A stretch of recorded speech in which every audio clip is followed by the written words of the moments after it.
என் ஹஸ்பண்டுடைய தாய்மாமா ஊரில் திருவிழா. அதுக்காக கூப்பிட்டுருந்தாங்க. கரெக்டாக மதியம் 12 மணிக்கு வர சொல்லியிருந்தாங்க. ஹஸ்பண்ட் தான் இல்லை லேட் ஆகும், நம்ம ஒரு 1 மணி போல் போகலாம் அப்படின்னு சொல்லியிருந்தாங்க. சரி ஓகேன்னு சொல்லிட்டு பாப்பாவுக்கும் நாங்கள் சாப்பாடுலாம் ஊட்டிட்டு, அதுக்கப்புறமேட்டா ஒரு 1 மணி 12:30 மணி போல் வீட்டிலேருந்து கிளம்பிடுதோம். பக்கம் தான், ஒரு 1/4 மணி நேரத்தில் வந்துடலாம். வந்து பார்த்தா ஆல்ரெடி 12 மணிக்கே சாமி கிளம்பிடுச்சின்னு சொன்னாங்க. சரி ஓகே, நான் ஃபஸ்ட் டைம் இந்த கோயிலுக்கு வந்திருந்தேன். இது ஐயனாரப்பன் கோவில். வந்து சாமியெல்லாம் கும்பிட்டுட்டு கொஞ்ச நேரம் கோவில் உட்காந்துட்டு இருந்தோம். பாப்பா கொஞ்ச நேரம் விளையாடிட்டு இருந்தா. இது வந்து சாமி காலையில் இப்போ மதியம் கிளம்புனாங்களா 12 மணிக்கு கிளம்பி திரும்பவும் நைட்டு கோயிலுக்கு வர்றதுக்கு 12 மணி ஆகிடும். 16 ஊருக்கு போவாங்க. அந்த பக்கத்தில் இருக்க சின்ன சின்ன கிராமங்களுக்கு போய் சாமி கும்பிட்டுட்டு அதுக்கப்புறம் திரும்ப ரிட்டன் வந்து கோவிலுக்கு நைட்டு 12 மணிக்கு வருவாங்க.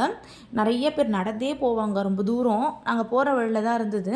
சரி, நாங்கள் கோவிலில் கொஞ்ச நேரம் உட்காந்துட்டு அதுக்கப்புறம் போய் சாமி வந்து வழியில் போயிட்டு இருந்தது. சாமியை பார்த்து கும்பிட்டுட்டு அதுக்கப்புறம் பக்கத்தில் அவங்க மாமா வீடு இருக்குது, அங்கே போயிட்டோம். அங்கே போய் கொஞ்ச நேரம் உட்காந்துட்டு இருந்தோம். வீட்டிலேருந்து அவங்க மாமா வீடு ஒரு 1/4 மணி நேரத்துலேருந்து 20 நிமிஷம் அவ்வளோதான் இருக்கும். ரொம்ப ரேராக தான் போவோம். ஏதாவது ஃபெஸ்டிவல் டைம் அந்த மாதிரி கூப்பிட்டுருந்தாங்கன்னா மட்டும் போவோம். சரி, ரொம்ப நாள் கழித்து வந்திருக்கோன்னு சொல்லிட்டு கொஞ்ச நேரம் இருந்துட்டு போகலான்னு சொல்லிட்டு அங்கே தான் இருந்தோம். பக்கத்தில் ஆடு இருந்தது. ரொம்ப அதை போட்டு காது இழுக்கிறது, வாழை பிடிச்சி இழுக்கிறது, அவ்வளோ சேட்டை பண்ணிகிட்டு இருந்தா. நாங்கள் கிட்டே போனால் முட்டை வந்தது.